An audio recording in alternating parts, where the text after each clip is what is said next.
Water erupted in a violent explosion. Jets of frothy white foam shot up to the ceiling, splattering against the walls and flooding the stone-white staircase. A deafening screech and rumble accompanied the water as steam burst out with lethal force, forming a deadly wall. Then came the flame.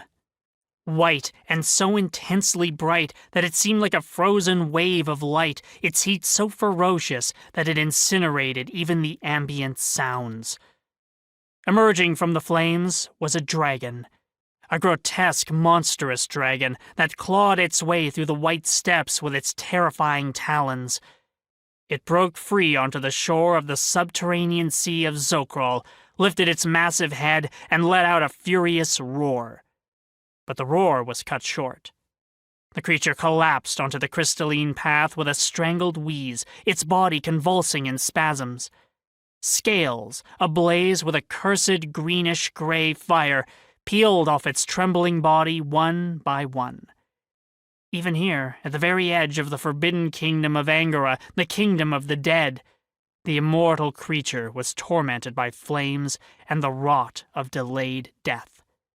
The dragon, now limp and sprawled across the corridor, was enveloped in dying flames. Its scales continued to fall off. The great lizard lay there briefly, attempting to rise, but failing as its trembling limbs gave way. The dragon's body became enshrouded in a cloud of golden-red mist, speckled with the greenish-gray stars of its burning scales.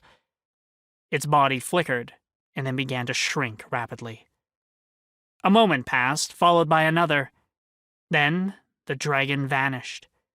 In its place lay a man in smoldering and tattered garments once white. A new moan echoed in the subterranean darkness, a human moan, a moan of pain, but not of despair. Gathering his arms beneath him, the man lifted his face, staring into the darkness ahead.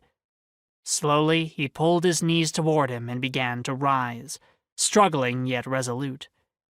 Gray-green sparks flew from his mouth, a faint wisp of smoke hovered over his shoulders and back.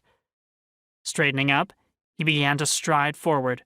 From his constantly moving lips flew sparks and frenzied imprecations. "I'll destroy them, incinerate them. I'll burn their souls to ashes."